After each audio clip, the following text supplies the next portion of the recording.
Just why is Ben Johnson staying in Detroit? He talked about it. We'll play it for you today on a Thursday. Locked on Lions. You are Locked On Lions, your daily Detroit Lions podcast. Part of the Locked On Podcast Network, your team every day.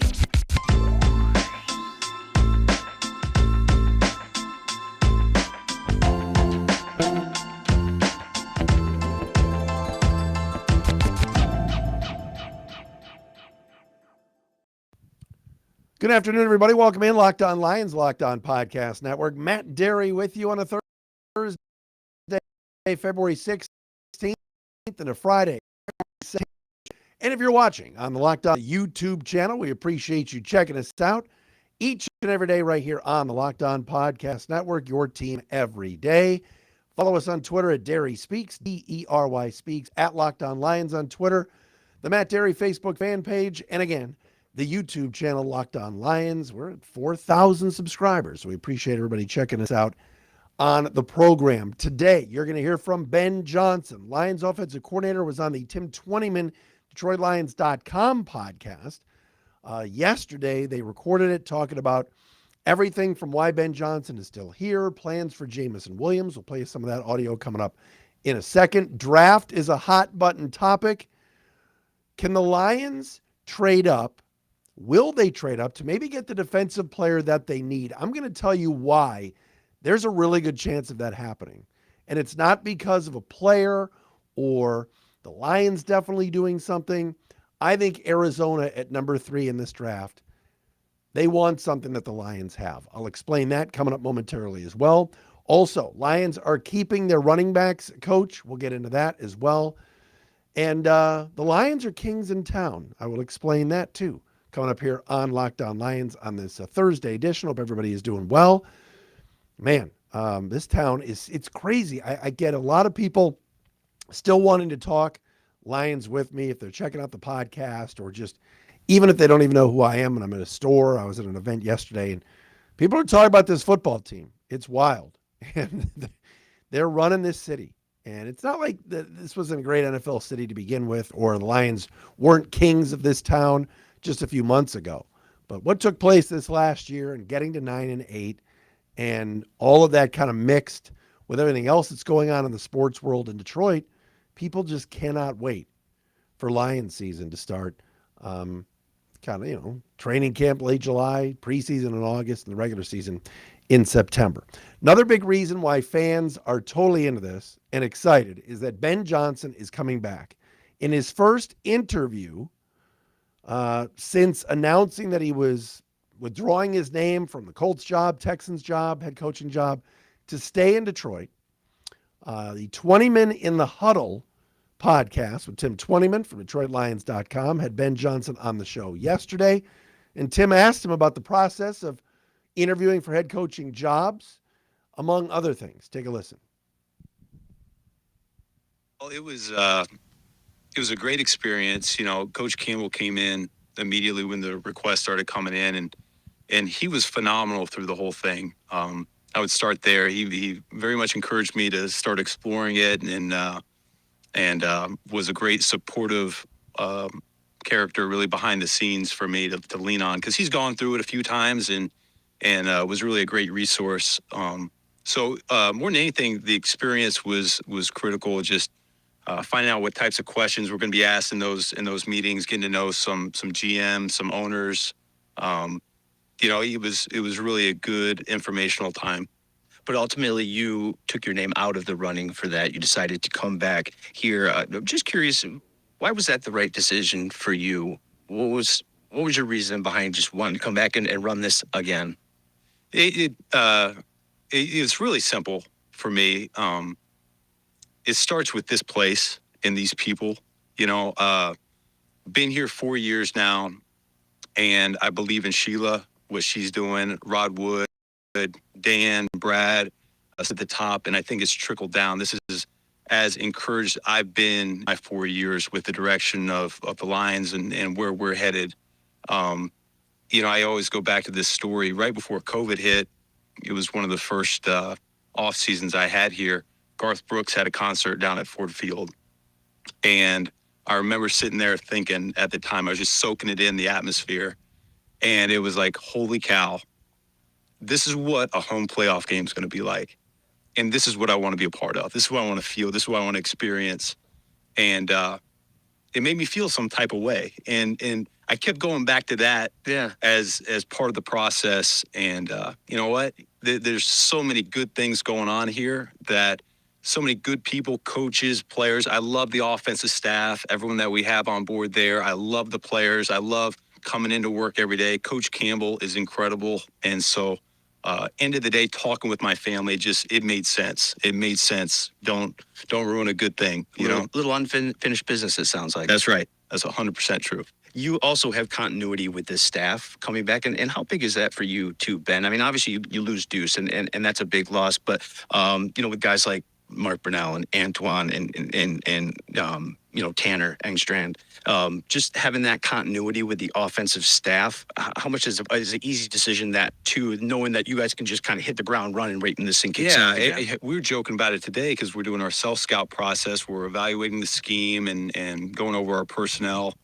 And just how far along we've come where compared to this year or last year at this time, and where we're at this point. And I think the most encouraging thing is where we can get to, because I think we'll make a huge jump here between year one and year two in this offense as we clean up the details. The players start to understand, and there'll be less thinking and more reacting. So that's going to be critical, but it doesn't get done without a great coaching staff around you. And so the conversations we're having now as a coaching staff are, call it calculus, as compared to the pre-algebra that we were doing a year ago at this time. So it's look at you using. All right, there you go. There is Ben Johnson with Tim 20-Min on the 20-Min in the Huddle podcast, courtesy of DetroitLions.com. I mean, when you're referencing Sheila and Rod and Brad and Dan and just unfinished business and wanting to be here to see a home playoff game and being a part of something. Look, Ben Johnson didn't say it, but the Lions paid him to stay. I mean, the Lions upped his salary to keep him around. I mean, the money talks, The great Ken Grace, founder of Financial Architects, once said it. Talk is cheap. Takes money to buy whiskey. And he's right. The Lions anteed up. But this franchise did whatever it could to keep an ace offensive coordinator around, number one. They've developed this chemistry. They have this culture. And we're all pinching ourselves in town to hear Ben Johnson talk about how great everything is here and how the chemistry is there. And he loves the players. And he loves coming to work. And you sometimes say to yourself, is he talking about the Detroit Lions? Is he talking about our team? Is he talking about 222 Rodwood Drive being like a destination? It's incredible. And I tip my cap to the Lions. I do. How can anybody say anything negative about Ben Johnson, this franchise, and what they're doing and the path that they're going? I don't know if 2023 is going to be successful. I don't know if they're going to take a step forward or take a step back. I have a feeling they're going to win more games and do well because they seem to be on this trajectory and they get it. And again, we're not used to that. Hearing Ben Johnson talk about the Lions is like, wait a minute, is he talking about the Patriots, Steelers, Chiefs, the Bills, San Francisco, these franchises that win every year? It's amazing. And so I think the fans should be excited. It's an exciting time for sure. I forgot to mention that Locked On Lions today is brought to you by FanDuel Sportsbook, official sportsbook of the NFL. Make every moment more. Visit FanDuel.com/LockedOn today to get started. It's amazing. I think that interview sums up a lot of where this thing is headed. It's positive. It's all positive. And now 5 picks in the first 82. You got to figure the Lions are going to fill some holes. Right guard, adding some more weapons, maybe a tight end to go, along with the group that they have now. Sky's the limit for this team. And Jared Goff is at the commands. Ben Johnson, Dan Campbell, another year of Ben Johnson as OC. It's cool to listen to. It is, no question about it. All right, coming up next, what did Ben Johnson say about Jameson Williams and how they will use him? We'll do that coming up next. But first, looking for a delicious treat? Don't want to eat something with high sugar and high calories and fat? Then you got to try a Built Bar. Built Bars are the best. Every single morning, I grab a Built Bar, whether it's cookies and cream, whether it's the Built Puffs. My man Nathan Litke today telling me about the new maple puffs that are out that are fantastic. Built Bars are great. And what makes them so great? Well, for starters, they're covered in 100% real chocolate. That's right, real chocolate. Great flavors. I mentioned churro, peanut butter, brownie, coconut almond. I'm a big fan of the cookies and cream bar, and you get the puffs as well, too. Great thing is you go to built.com, you get them right there. Built, BUILT.com. But you can also shop at your local Walmart now and get Built Bars and Sam's Club. If you're close to a Sam's Club, run in and grab a 13-bar box with our hit flavors, brownie batter, and churro. You can thank me later. Again, built.com or go to Sam's Club or your local Walmart. All right, so Ben Johnson later on in the interview, and I'm not going to play the whole thing. You can go to DetroitLions.com or even on their YouTube channel to watch it. Ben Johnson was asked about the plans for Jameson Williams, and this is going to be a big talking point, certainly this spring and summer, is about, okay, where does Jamo fit?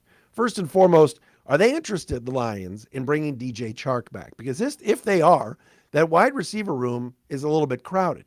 There's a lot of players in that room that made plays this year and that are kind of Dan Campbell favorites, right? You know Amon-Ra St. Brown's going to be back. You know Jameson Williams is going to be there. Khalif Raymond is going to be there. Would Chark come back? Would they pay him? Last year they gave him $10 million. What are they going to do with Quintez Cephas? They've got some other receivers that they like. But Jameson Williams is going to be a factor. And the question is, does he replace Chark kind of on the outside as that weapon that goes down the sidelines? And today, or the other day, Ben Johnson was talking about it with him and said, they're going to use him everywhere. They're going to put him all over the field. X, Z, slot, outside. And so, I think for Ben Johnson, the biggest thing is I don't think he knew the health of Jameson Williams coming back from the torn ACL, when he was going to get him involved. I didn't think he thought the receiving core would take this past year such a giant leap forward this season than they did from last year. Josh Reynolds contributed and made big plays. Amon-Ra St. Brown, you can't take him off the field. DJ Chark made plays. Khalif Raymond was good. So those are four guys I'm mentioning before I even get to Jameson Williams. But remember this, the Lions traded up in the first round last year with their second first-round pick to go get this guy. You got to put him on the field. And so I think Ben Johnson gave the right answer by saying, we're going to put him everywhere. We're going to play this guy just about everywhere. And I think that's the right move. We mentioned continuity with the staff. Scotty Montgomery was recently hired, the former Colts running backs coach, to be the Lions' new running backs coach, replacing Deuce Staley, who, of course, is off to Carolina. By the way, I saw some rumors and reports today. There were some reports, maybe it was Adam Schefter, that Dan Orlovsky was interviewing with the Panthers to be an assistant coach and is not going to do it. They were talking about comparing Dan Orlovsky to Jeff Saturday. I don't know. These teams aren't just plucking guys away from ESPN, are they, without any experience? Didn't anybody learn their life? Jeff Saturday is a great guy. And what a class act to make a video yesterday congratulating Shane Steichen, saying he's still going to root for the Colts, saying he's still a part of the horseshoe and all of those things when he didn't get the job. I thought that was pretty classy. But I think these teams plucking guys away from the four-letter network that have no experience at all make no sense to me. I mean, what would be, I guess Orlovsky could have been like an offensive assistant, but OC, quarterbacks coach? I'll reserve judgment on that. Anyway, Scotty Montgomery coming from the Colts to the Lions to be the running backs coach. And yes, he is going to be staying with the Lions. That's because late last night, reports came out that Seattle quarterbacks coach Dave Canales is going to Tampa Bay to be the Bucs' new offensive coordinator. Of course, they got rid of Byron Leftwich. So Canales goes from Seattle to Tampa. And that means Scotty Montgomery, who interviewed for the Bucs offensive coordinator job, is going to stay with the Lions as their running backs coach. You want continuity. You want guys to not bounce around. They just hired this guy. He's a very, very respected running backs coach in this league.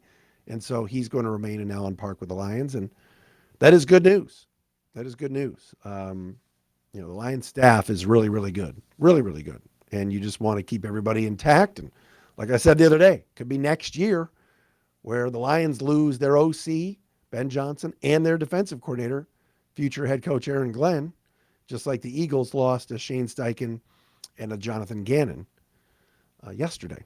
Speaking of Jonathan Gannon, he has taken over the Arizona Cardinals. Lots of chatter out there about the Lions and Cardinals doing a deal on draft night. I want to get into that coming up next. First, though, we mentioned earlier, Locked On Podcast Network now has FanDuel with us, the official sports partner of the Locked On Podcast Network, and of course, official sports betting partner of the NBA. It is the midway point of the NBA season. We're here. We got All-Star Weekend coming up. You want to bet on the dunk contest and the four guys that nobody's ever heard of, like Jericho Sims and Mac McClung? Download the FanDuel app, America's #1 sportsbook, and put some money down on the dunk contest. New customers get a no sweat first bet up to $1,000. That's bonus bet back if your first bet doesn't win. The bonus bet's back if it doesn't win. So just download the FanDuel Sportsbook app. It's safe, it's secure, super easy to use. Plus, FanDuel even lets you combine your bets for a chance at a bigger payout with a same game parlay. Don't miss a chance to get that no sweat first bet up to $1,000 in bonus bets when you go to FanDuel.com/lockedon. That's FanDuel.com/lockedon to learn more. Make every moment more with FanDuel, official sports betting partner of the NBA. All right, so there's been a lot of talk lately about, well, what if the Lions wanted to take a quarterback? What if they wanted to take a quarterback at 6 in the first round? That is preposterous. All right, can we please flush that out? The Lions aren't drafting a quarterback in the first round. All right, not happening. Silly and a ridiculous statement. But could the Lions package number 6 in the first round? They pick their pick they get from the Rams. Number 18 in the first round, their own pick. Could they package that to move up to get an elite defensive player in this draft? And the answer is 100% yes. And here's why. It seems like the Bears could be trading back from number 1 to a team that needs a quarterback. And they could get a haul for that number 1 pick. Maybe the Colts move up a couple of slots to secure Bryce Young or CJ Stroud. Houston at number 2 is taking a quarterback, whoever isn't going number 1. Arizona at number 3 is in a 100% complete teardown. I watched some of the Jonathan Gannon press conference today, the new head coach of the Cardinals, coming over from the Eagles. And while they didn't say it, that's a teardown. The Cardinals are a mess. They won 4 games last year, 4-13. Kyler Murray's going to miss most of next season, coming back from a torn ACL. And they stink.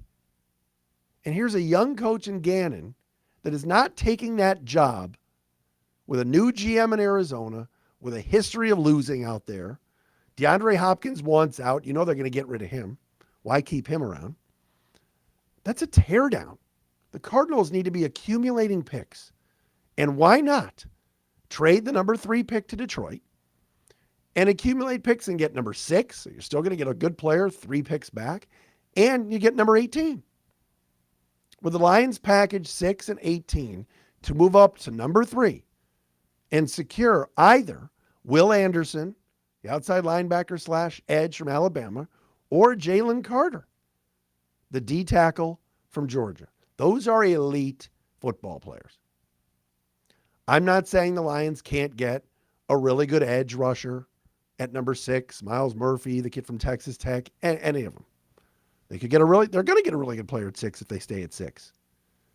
But there's a gap, in my opinion, between the Will Anderson, Jalen Carter camp and the rest of the guys. And packaging a couple of picks to move up to 3, to me, is a no-brainer. I would do that. I think Arizona would do it as well. I do. Imagine Will Anderson on one side, Aiden Hutchinson on the other. And on third downs, you could slide Aiden to the inside, and you'd have James Houston, Aiden Hutchinson, and Will Anderson attacking the quarterback. Sign me up. Jalen Carter, guy's a beast.